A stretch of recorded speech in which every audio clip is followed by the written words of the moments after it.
جنات عدن التي وعد الرحمن عباده بالغيب إنه كان وعده مأتيا. الحمد لله رب العالمين، والصلاة والسلام على خاتم الأنبياء والمرسلين نبينا محمد وعلى آله وصحبه والتابعين أجمعين، وبعد. عن أبي هريرة رضي الله تعالى عنه قال رسول الله صلى الله عليه وسلم: الصلوات الخمس والجمعة إلى الجمعة ورمضان إلى رمضان مكفرات لما بينهن إذا اجتنبت الكبائر። ዛሬው ርዕሳችን እስቲቃማ የሚል ነው። አልእስቲቃማ አላ ጧአቲላህ ወልእጅቲናብ አን ነዋሂላህ። አላህን በመገዛት ላይ መቀጠል፣ እስቲምራር፣ ጽናት። አንድ ሰሞን ብቻ በብርቅ ትንብሎ ከዛ በኋላ ወደ ኋላ ማሸግሸግ፣ ይሄ በጣም አላህን የሚያስቆጣና ለኪሳራ የሚዳርግ ነገር ነው። ስለዚህ ሁል ጊዜ ወአቡድ ረበከ ሐታ የእቲየከል የቂን እንዳለው አላህ ጌታን መገዛት ያለብህ ያ አይቀሬው ቀጠሮ እስከሚደርስ ድረስ ነው። ሞት ነው እንጂ በዛ በፊት ተኢባዳ ወደ ኋላ የምትልበት ምክንያት አይኖርም ብሏል። ስለዚህ ረመዷን ሄደ፣ ኢባዳው ግን ይቀጥላል ማለት ነው።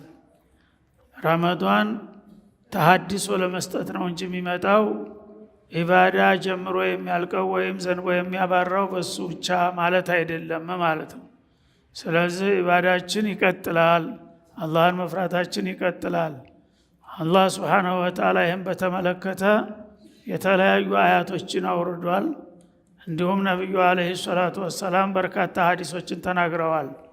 ሙእሚን የአንድ ሰሞን ነሻጥ ብቻ አድርጎ የሚቆም ነገር እንዳላደለ ሁልጊዜ መቀጠል ይኖርብናል ማለት ነው። ስለዚህ አላህ ሱብሓነሁ ወተዓላ ፈስተቂም ከማ ኡሚርት አለ። ለነቢዩ እንኳ ሳይቀር አለይሂ ሰላቱ ወሰላም በታዘዝከው መሰረት ቀጥ በል፣ ሁልጊዜ ወለም ዘለም የሚባል ነገር የለም። ያው እስከ ፍጻሜው ድረስ ኢባዳ ጌታን በመገዛት ዲኑን በማስተማር ህዝቡን በመምራት ሰለቸ ደከመኝ ማለት የለብህም። ቀጥ ብለህ ቀጥል ይላቸዋል እሳቸው እንኳ ሳይቀሩ። ይህ አያት በወረደበት ጊዜ ነቢዩ አለይሂ ሰላቱ ወሰላም ደነገጡ። ምን አጥፍቼ ምን አጓድሌ ይሆን ቀጥ ብለህ ቀጥል የሚለኝ አሉ ማለት ነው። ስለዚህ እንግዲህ በእሳቸው ደረጃ ረፍ እንኳ ተው ቢሏቸው አይተውም።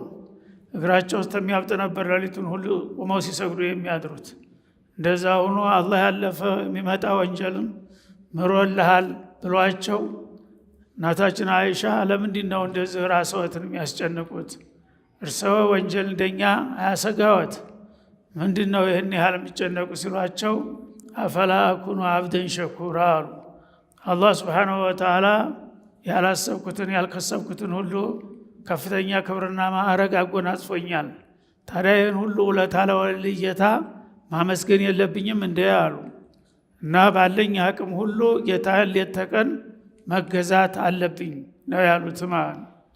እኛ ደግሞ በወንጀል ባህር የተዘፈቅን ሰዎች ከሳቸው የበለጠ ለኢባዳ መትጋት ይጠበቅብን ነበር ማለት ነው። ግን እንኳን ያን ያህል ይቅርና በአንዲት ወር ብቻ ወስነን ከዛ በኋላ ያለው 11 ወር እንደፈለግን እናኛለን። ይሄ ተሙስሊም የሚጠበቅ ነገር አይደለም ማለት ነው። ቃል አላሁ ተዓላ በሌላው አንቀጽ አላህ ሱብሓነሁ ወተዓላ ምን ይላል? እነለዚነ ቃሉ ረቡና አላህ፣ እነዚያ ጌታችን ኻሊቀ ሰማዋቲ ወልአርድ፣ ሰማያትና ምድርን በውስጥ በዙሪያ ያሉ ፍጥረታትን የታልነበሩ ያስገኘና የፈጠረ ፈጥሮም ሁሉንም የሚመግብ የሚቆጣጠር ከሆነው ኃያሉ ጌታ በስተቀር ሌላ አምላክ የለንም ብለው በዓላማቸው ላይ ቀጥ ብለው የሚጓዙ የሆኑት ባሮች ይላል አላህ ሱብሓነሁ ወተዓላ። ثم استقاموا፣ እምነታቸውን አስተካክለው እምነታቸው የሚያዛቸውን ነገር ደግሞ ሰለቸኝ ደከመኝ ሳይሉ ሳያሰልሱ ቀጥ ብለው የሚቀጥሉ ከሆኑ ተተነዘሉ አለይሂሙል መላኢካ፣ ለእንዲህ አይነቶቹ አገልጋዮች ሁልጊዜ እነሱን የሚንከባከቡና የሚጠብቁ ልዩ የመላእክት ቡድን እልክላቸዋለሁኝ ይላል። እና እነሱ እስካልከዱ ድረስ ከዒባዳቸው ወደ ኋላ እስካላሉ ድረስ ሰይጣን እንዳያዋክባቸውና ከመስመር እንዳያወጣቸው የሚከላከሉና የሚጠብቁ ልዩ መላእክቶች መድብላቸዋለሁ ለእንደዚህ አይነቶቹ አገልጋዮች ይላል አላህ ሱብሓነሁ ወተዓላ። እና እነዚህ መላእክቶች ተተነዘሉ ዐለይሂም ወልመላኢካ አላ ተኻፉ ወላ ተህዘኑ፣ እናንተ የአላህ ወዳጆች ናችሁና በዓላማችሁ እስከጸናችሁ ድረስ ምንም የሚያሰጋችሁ የሚያስፈራችሁ የሚያሳዝናችሁ ነገር የለም እያሉ ብስራት የሚነግሯቸው መላእክቶችን እልክላቸዋለሁኝ ይላል። እንግዲህ አላህ ሱብሓነሁ ወተዓላ ለወዳጆቹ ተማንም የበለጠ አሳቢ ተቆርቋሪ ከመሆኑ የተነሳ ልዩ መላእክት ይመድብላቸዋል ለቅን አገልጋዮቹ ማለት ነው። እነዛ መላእክቶች ሌት ተቀን ሁል ጊዜ ከመጥፎ ይጠብቁሃል ማለት ነው። እና መልካም ስራ ደግሞ እንዳያመልጥህ ያበረታቱሃል፣ መንፈስህን ያነሳሳሉ ማለት ነው። እንደዚህ አይነት ደንበኛ መላእክቶችን እመድብላቸዋለሁ ለወዳጆች ይላል አላህ ሱብሓነሁ ወተዓላ። እና እንደገና ደግሞ በጣም አስፈሪና አስጊ በሆነ ወሳኝ ቦታ ላይ እንዳይደናበሩ እንዳይሳሳቱ የሚጠብቋቸው መላእክት አረግላቸዋለሁኝ ይላል። እና ለምሳሌ 3 አደገኛ የሆኑ ኬላዎች አሉ የሰው ልጆች ማለፋቸው የማይቀር ማለት ነው። በእነዛ ኬላዎች ላይ እነዛ ኬላዎች ላይ ዘመድ ወዳጅ ማንም አይዞባይ አይኖርም። ሁሉም በራሱ ነው የሚጋፈጣት ማለት ነው። ያኔ ግን አላህን ሱብሓነሁ ወተዓላ በጽናት እስከ ዘለቄታው የተገዙና ያገለገሉ ባሮች ሁሉም ሰው የት ልግባ ብሎ በሚጨነቅና በሚያምጥበት ጊዜ የአላህ መላእክቶች በግራና በቀኝ ቆመው አንተን አይመለከትም የዛሬው ቀውጢ እና ምንም የሚያሰጋህ የሚያስፈራህ ነገር የለም እያሉ እንከባከቡታል ይላል አላህ ሱብሓነሁ ወተዓላ። እና 3 ኬላዎች የሚባሉት ምን ናቸው?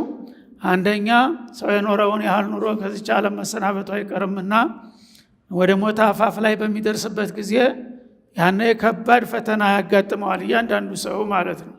እነ ሊልመውቲ ሰከራት አሉ ረሱል ዓለይሂ ሰላቱ ወሰላም። እንኳን ሌላው ቀርቶ ነብዮች እንኳን በዛ ሰዓት በዛም ይጨነቃሉ ማለት ነው። እና በዛ ሰዓት ሰይጣንም ይፈታተናል። እድሜ ልክህን ስትገዛ የኖርከውን ዒባዳ ከንቱ አድርጎ በኩፍር እንድትሄድ የተለያዩ ማታለያዎች ያመጣል ያዋክበሃል ማለት ነው።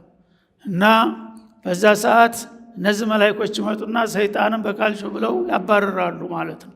እና ይሄን የአላህን ወዳጅ ባለቀ ሰዓት ኪሳራ ላይ ልጥለው ነው አንተ ሰይጣን ብለው ይከላከሉለታል ማለት ነው። ከዛ በሰላም ኢማንህን ይዘህ ትሻገራለህ ማለት ነው። ካልሆነሳ ያ ነገር እነዛ መላእክቶች ታልደረሱልህና ታልተንከባከቡህ እና ሰይጣን በቀላሉ እድሜ ልክህን የለፋህበትን ዒባዳ ከንቱ አድርጎ ኺታብክን አሳስቶ ሊወስድ ይችላል ማለት ነው።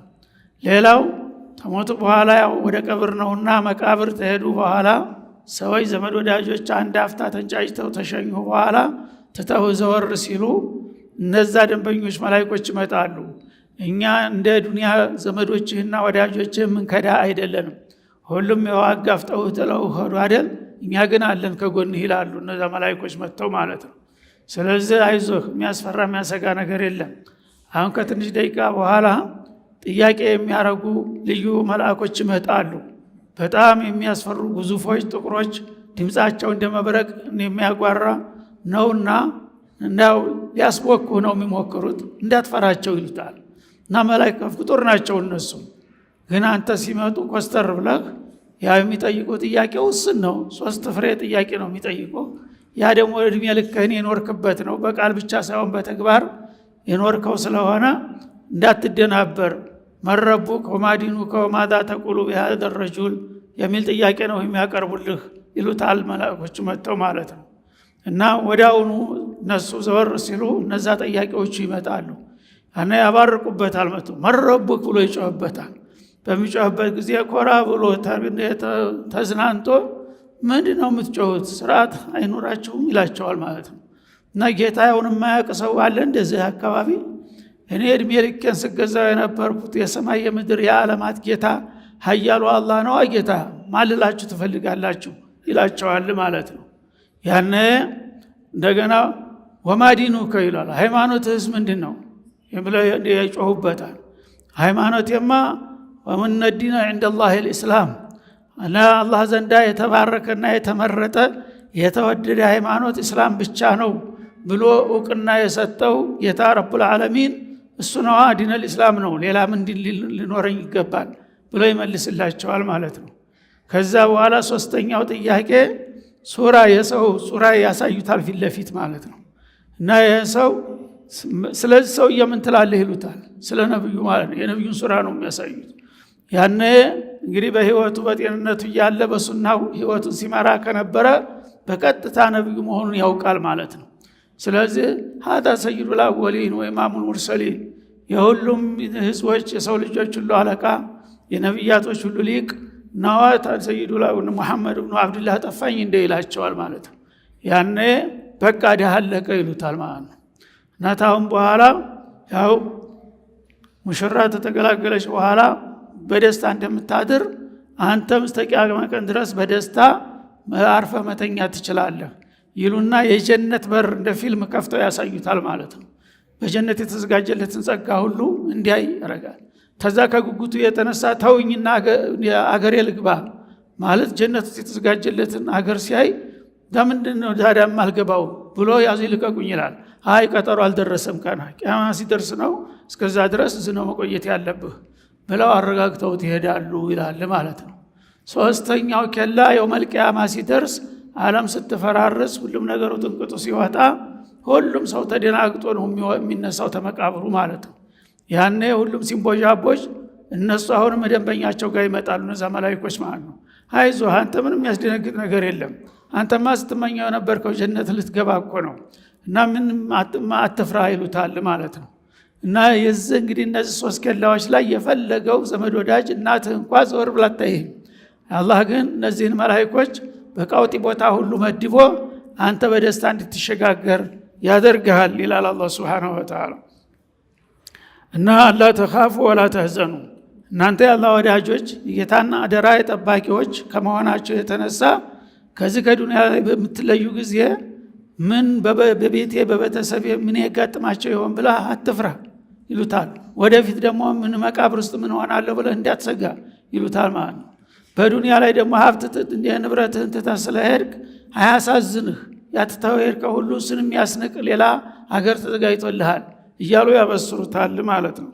ወአንቱ እንዲው አብሽሩ ቢልጀነቲ التي كنتم توعدون አላህ ጀነትን እሰጣችኋለሁ እድሜ ልካችሁን እስተተገዛችሁ ድረስ ጀነት የናንተ አንጦራ ናት ብሎ ቃል ገብቷል በተደጋጋሚ።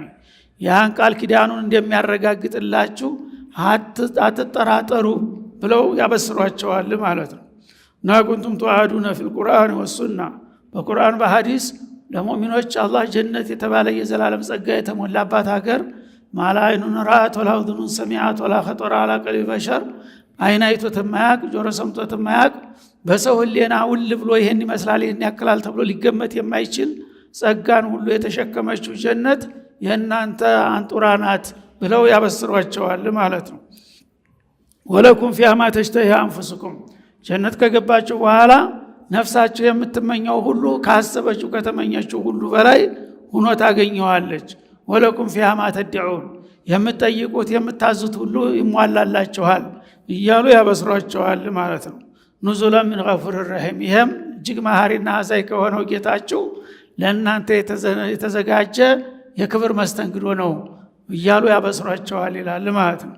ይህን የመሰለ ዕድል እንግዲህ ለማግኘት ነፍስያን ጫን ብሎ ሰይጣንን ተቋቁሞ ስሜታዊ ሳንሆን በዚህ በዱንያ በአጭር ዕድሜያችን ውስጥ አላህ ጋር የሚያገናኙና የሚያስታርቁ የሆኑ ስራዎቻችንን ማስቀጠል ይጠበቅብናል ማለት ነው።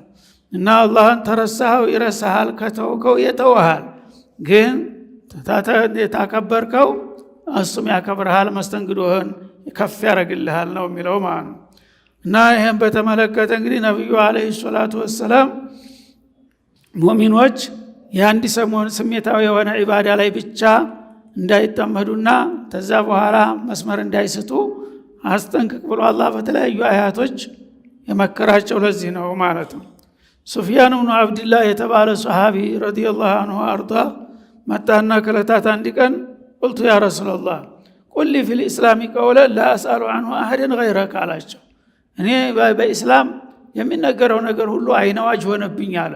አንድ ምኑን ይዤ ምኑን ልጠው እና የሚጨብጠው የሚይዘውን አጣሁኝ በዛብኝና እንደው አንዲት ቁልፍ የሆነች ነገር ከሌላ ሰው ጠይቄ የማላገኛት በአጭሩ ቁልፍ የሆነች ነገር ንገሩኝ ብሎ ጠየቃቸው። ያኔ ምን አሉ? ቁል አመንቱ ቢላሂ ثم استقم አሉ። ልክ የቁርአኑን አያት መነሻ አድርገው በአላህ አመንኩ ብለሃል አይደለም ሙእሚን አይደለም? አዎ። ስለዚህ በአላህ ታመንክ ቃል ኪዳን ገብተሃል አላህ ጋር ማለት ነው። ባንተ አምኛለሁ፣ ባንተ ፍቃድ ራሴን አስገዝቻለሁኝ፣ ታንተ ፍቃድ አልወጣም ብለህ ቃል ገብተሃል ሸሃደተን ስትናገር።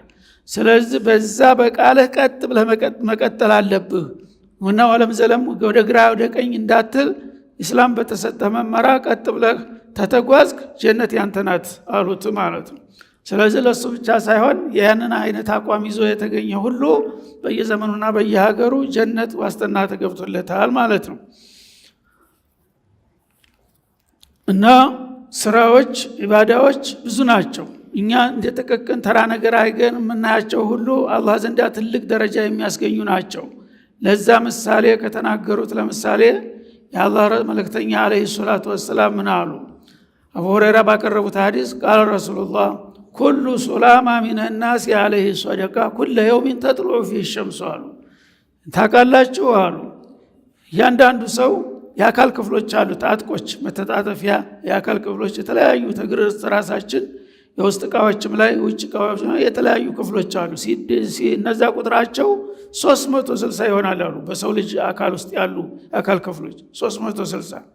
ስለዚህ 360ውን የአካል ሁሉ አሟልቶ ምንም ዋጋ ሳትከፍል ነው አላህ የፈጠረህ። ያንንም ደግሞ በጤንነት እንድትኖር ያደርግሃል ማለት ነው። ይሄ ሁሉ ዕዳ አለብን አሉ። 360 የአካል ክፍሎች አንዷ ብትጎል አካለ ስንኩል ነው የምትባለው ማለት ነው።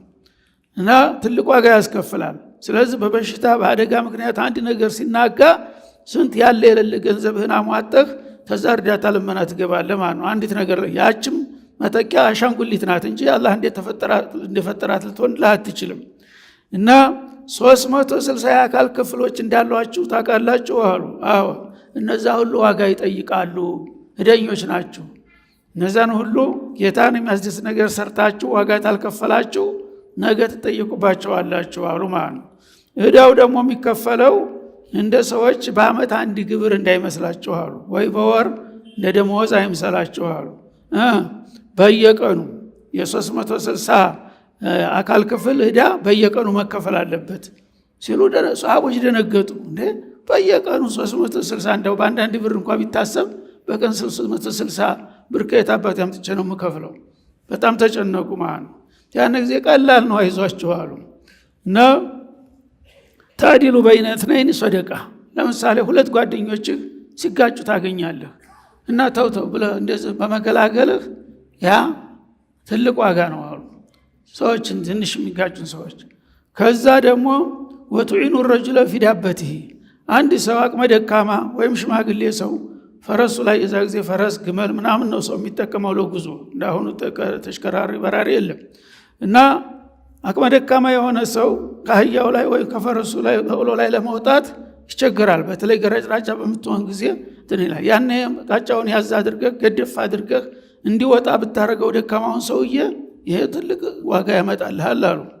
ከዛ እቃ ደግሞ የወደቀበት ሰው መሬት የወደቀውን እቃ ብድግ አድርገህ ብታቀብለው ለአንተ ቀላል ነው፣ ያ አላህ ዘንዳ ትልቅ ነገር ነው አሉ። እነዚህ ጥቅቅን ነገሮች ናቸው።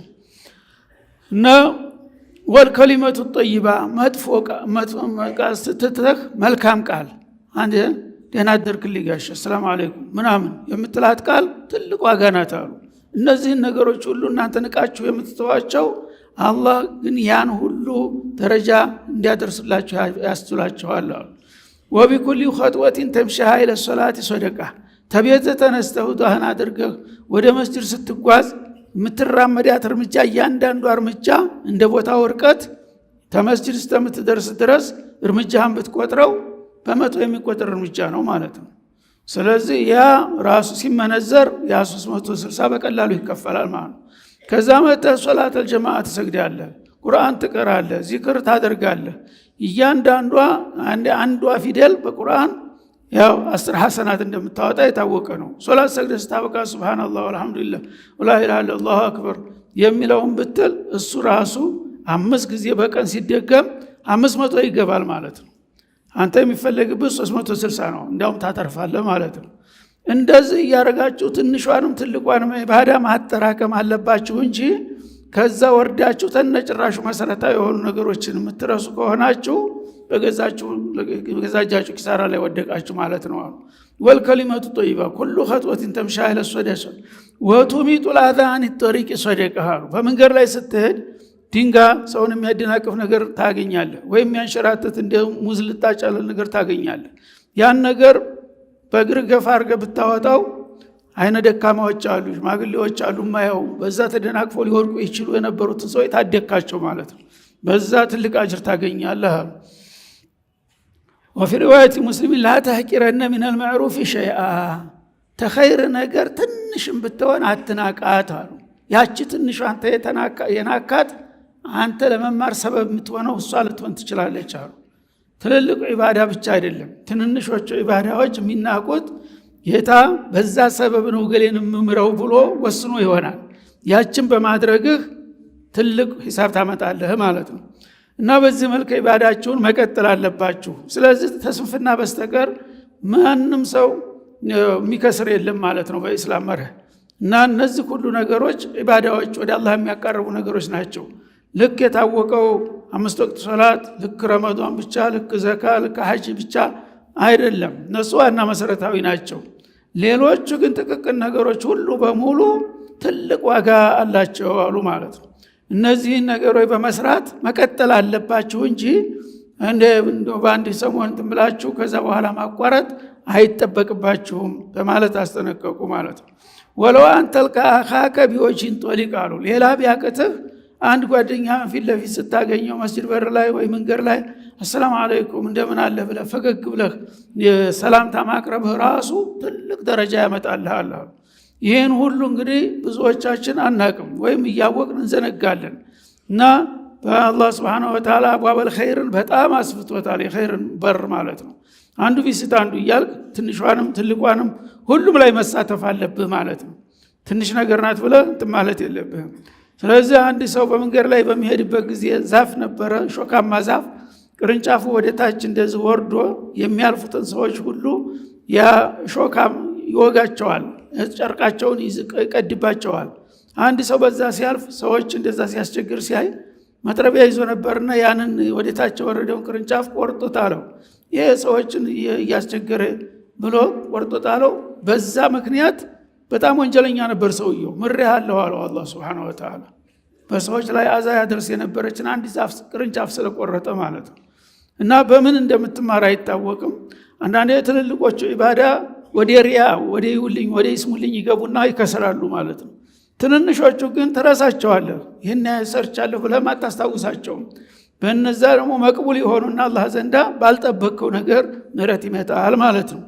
ትልቅ አለይታ የጣልክበት ደግሞ በዚህ ምክንያት ወድቋል ይባላል ማለት ነው።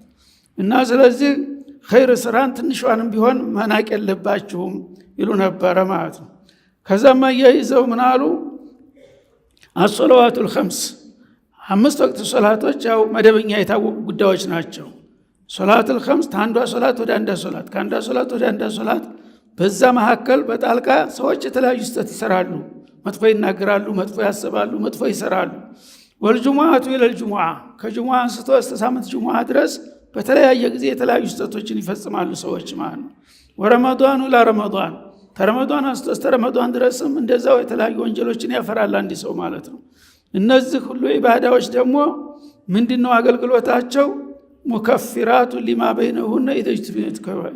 አሁን የተጠቀሱትን ነገሮች በቋሚ መልክ ተቀጠልክ ሳታቋርጥ አሉ በየመካከላቸው ያሉን ስህተቶችና ወንጀሎች በሙሉ ይሰርዛሉ ማለት ነው። ረመዷን እስከ ረመዷን ድረስ የሰራው ወንጀል በሙሉ ጠርጎ ያጠፋል። ከባዱን ወንጀል ማለት ነው። ተዛ የተረፉትን ጥቅቅኖችን ደግሞ ወቅት ሶላት ታንዲ ሶላት ወደ አንድ ሶላት መካከል ያለው እዛው ተስር ይማራሉ ማለት ነው።